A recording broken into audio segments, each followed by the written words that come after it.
साल 2011 के जनगणना के अनुसार भारत में करीब 17 करोड़ मुसलमान रहते हैं। छठी शताब्दी से लेकर 12वीं शताब्दी तक इस्लाम पूरी दुनिया में तेजी के साथ फैला। यही कारण है कि आज ज्यादातर देशों में इस्लाम के अनुयायी ज्यादा पाए जाते हैं। पाकिस्तान, मालदीव, इंडोनेशिया, अफगानिस्तान सहित कुल 57 ऐसे देश हैं जो पूरी तरह से दुनिया में मुस्लिम देश के तौर पर जाने जाते हैं। लेकिन आपको जानकर हैरानी होगी कि धार्मिक स्वतंत्रता से लेकर अभिव्यक्ति की आजादी तक, यानी जितनी आजादी भारत में है उतनी आजादी दुनिया के किसी भी देश में नहीं है। भारत एक लोकतांत्रिक देश है जो संविधान से चलता है, लेकिन दुनिया में बहुत से ऐसे देश भी है जहां हर समुदाय को पूर्ण रूप से स्वतंत्रता प्राप्त नहीं है।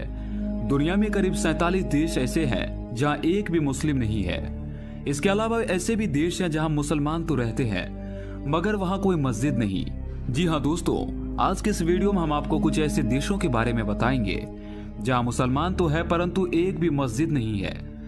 मगर दोस्तों, उन देशों का सफर मैं आपको कराऊं उससे पहले आपसे गुजारिश है कि अगर आपने अब तक हमारे चैनल को सब्सक्राइब नहीं किया है तो प्लीज चैनल को सब्सक्राइब कर लीजिए ताकि हम जो भी वीडियो लाए सबसे पहले आप तक पहुंच जाए। तो चलिए वीडियो की शुरुआत करते हैं। दोस्तों, पूरी दुनिया में ईसाई और मुस्लिम दो ऐसे धार्मिक समुदाय हैं जो लगभग हर देश में मिल जाते हैं, और जाहिर सी बात है कि जहां ये रहेंगे वहां इनके इबादत की भी जगह होगी। मगर दोस्तों, दुनिया में कुछ ऐसे भी देश हैं जहां कोई भी मस्जिद नहीं है। तो ऐसे में दोस्तों, वो कौन कौन से देश हैं जहां एक भी मस्जिद नहीं है? और यहाँ सबसे बड़ा सवाल ये है कि अगर उन देशों में मस्जिद नहीं है तो वहां मुस्लिम अल्लाह की इबादत कैसे करते हैं? दोस्तों, पूरी दुनिया की आबादी लगभग 800 करोड़ के आसपास है, जिसमें मुस्लिम आबादी लगभग 190 करोड़ है। इसके अलावा दुनिया में कुछ ऐसे भी देश हैं जहां मुस्लिम आबादी होने के बावजूद एक भी मस्जिद नहीं है।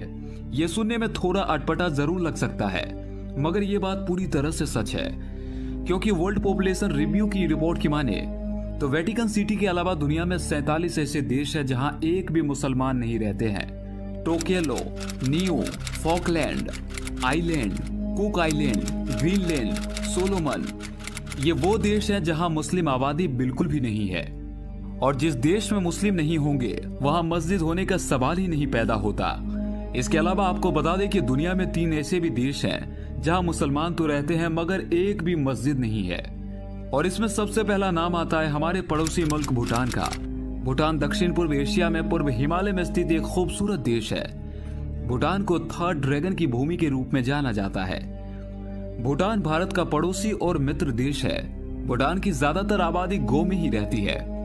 ये एक ऐसा देश है जहां कोई बेघर नहीं है।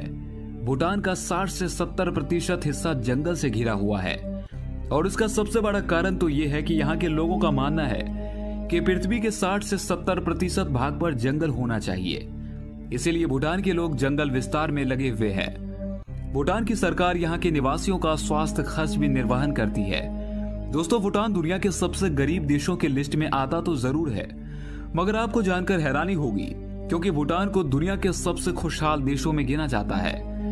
यहाँ की सरकार सबको घर और भूखा न रहने की गारंटी देती है। इसीलिए इस देश में ना तो कोई आपको भिखारी मिलेंगे और न ही कोई बेघर। और सबसे बड़ी बात यह है कि यहाँ हर किसी का इलाज बिल्कुल मुफ्त है। दवाओं का भी खर्च सरकार ही उठाती है।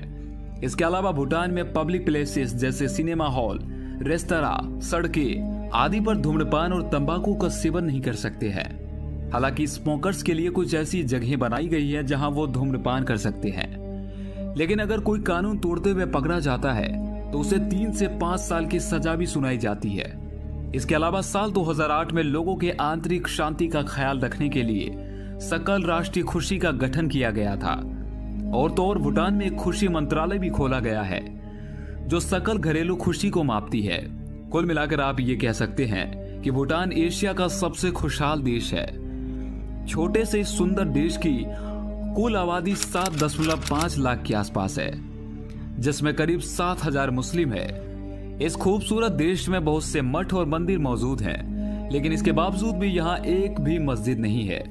इतना ही नहीं, यहाँ मुस्लिम आबादी के साथ साथ ईसाई आबादी भी है, लेकिन इस देश में एक भी चर्च नहीं है।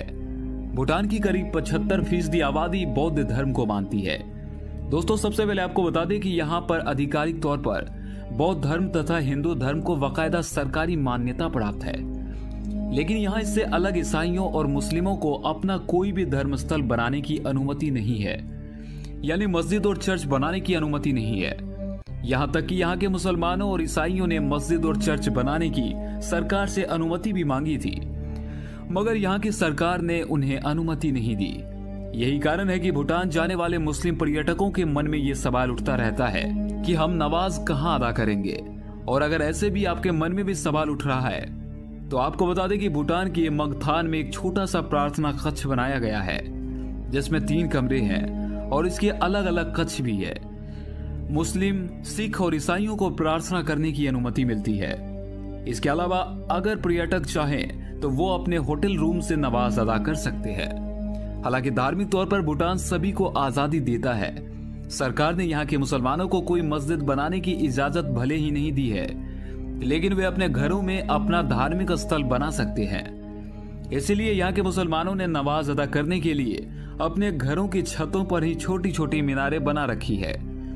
ठीक इसी तरह ईसाई लोग भी अपने घर में ही प्रार्थनाएं करते हैं। हालांकि सोशल मीडिया से जुटाई गई जानकारी के अनुसार भूटान की राजधानी थिम्पू में एक मस्जिद मौजूद है, लेकिन आधिकारिक तौर पर इस देश में हिंदू और बौद्ध प्रार्थना स्थलों के अलावा किसी अन्य धर्म का कोई भी प्रार्थना स्थल मौजूद नहीं है। भूटान में जहां एक तरफ मस्जिद व चर्च नहीं है, तो वहीं दूसरी तरफ कई बड़े बड़े हिंदू मंदिर और मठ है। हिंदू मंदिर की बात करें तो यहाँ का सबसे विशाल हिंदू मंदिर भूटान की राजधानी थिम्पू में बना हुआ है। इस मंदिर में हिंदू देवी देवताओं की कई मूर्तियां हैं। यहाँ देश भर के हिंदू आते हैं। इसके साथ साथ यहाँ के स्थानीय बौद्ध भी इस मंदिर में दर्शन करने आते हैं और पूजा पाठ करते हैं। इसके अलावा आपको बता दें कि भूटान का प्राचीन इतिहास मिथकों के रूप में है। भूटान में 2000 ईसा पूर्व बस्तियां बसनी शुरू हुई। दंत कथाओं के अनुसार इस पर 7वीं सदी ईसा पूर्व में कूच बिहार के राजा का अधिकार था, लेकिन समय के साथ ये अलग हो गया, जिसके बाद ये बौद्ध धर्म में तब्दील हो गया। भूटान के ब्रिटेन के साथ कूटनीतिक संबंध नहीं है। अपनी संस्कृति को बचाने के लिए इसने सदियों तक विश्व से संबंध नहीं बनाए। लंबे समय तक यहाँ इंटरनेट और टेलीविजन पर प्रतिबंध लगा रहा। वर्ष 1999 में यहाँ के राजा द्वारा ये प्रतिबंध हटाया गया। यानी आप ये कह सकते हैं कि भूटान दुनिया का आखिरी देश है जिसने टेलीविजन का इस्तेमाल सबसे बाद में शुरू किया। इसके अलावा साल 1970 में पहली बार किसी विदेशी पर्यटक को यहाँ आने की इजाजत दी गई थी। 1970 से पहले यहाँ किसी को भी आने की अनुमति नहीं होती थी। यानी 1970 से पहले कोई विदेशी भूटान नहीं जा सकता था। हालांकि अभी भी यहाँ के आला अधिकारी विदेशी प्रभाव पर कड़ी नजर रखते हैं। भूटान आज भी बाहरी दुनिया के एक अबूझ पहेली की तरह है। भूटान देश विदेशी धर्मों को लेकर काफी सजग है, इसीलिए यहाँ बौद्ध तथा हिंदू धर्म के अलावा किसी अन्य धर्म को मान्यता नहीं दी गई है। दोस्तों, भूटान के अलावा दुनिया में 2 और ऐसे देश है जहाँ कोई मुस्लिम नहीं है, और वो दोनों देश यूरोप में है। यहाँ मुस्लिम तो है, लेकिन उन्हें मस्जिद बनाने की इजाजत नहीं है। ये देश है स्लोवाकिया, जो चेकोस्लोवाकिया से टूटकर बना है, और दूसरा देश है इस्तोनिया। मीडिया रिपोर्ट की माने तो स्लोवाकिया और इस्तोनिया में पिछले 10 सालों में मुस्लिम आबादी में अच्छी खासी बढ़ोतरी हुई है, और मस्जिद बनाने की मांग को लेकर कई बार विवाद भी हुए हैं। हालांकि वहां की सरकार ने साफ तौर पर कह दिया है कि हम अपने देश में कोई भी मस्जिद नहीं बनने देंगे। खास बात यह है कि भूटान की तरह ही स्लोवाकिया और इस्तोनिया भी खुशहाल देशों की सूची में शामिल है। इसके अलावा बहुत जल्द ही चीन भी मुस्लिम मुक्त होने वाला है, क्योंकि चीन में बड़ी तादाद में मस्जिद गिराए जा रहे हैं। मुसलमानों में बौद्ध ट्रेनिंग सेंट्रल भी रखा जा रहा है। मुसलमानों को जबरन चीनी कल्चर पढ़ने को मजबूर किया जा रहा है। साल 2021 में राष्ट्रपति शी जिनपिंग ने धर्म के चीनीकरण का नारा दिया था, जिसका अर्थ था कि धार्मिक आस्थाओं को चीनी संस्कृति और समाज के अनुकूल बनाना। हालांकि हैरानी की बात तो ये है कि भारत में भी कुछ हो जाता तो मुस्लिम देश भौंकने लगते हैं, मगर चाइना की करतूतों पर चूं तक नहीं करते। जाते जाते आपसे मेरा सवाल कि क्या भूटान, स्लोवाकिया और इस्तोनिया ने और चीन ने ऐसा करके ठीक किया है या कर रहे हैं, या फिर गलत? कमेंट सेक्शन में जरूर बताएं। और आपको हमारा ये वीडियो पसंद आया तो वीडियो को लाइक करें और चैनल को सब्सक्राइब कर ले। मिलते हैं अगले वीडियो में अगले टॉपिक के साथ। तब तक के लिए जय हिंद।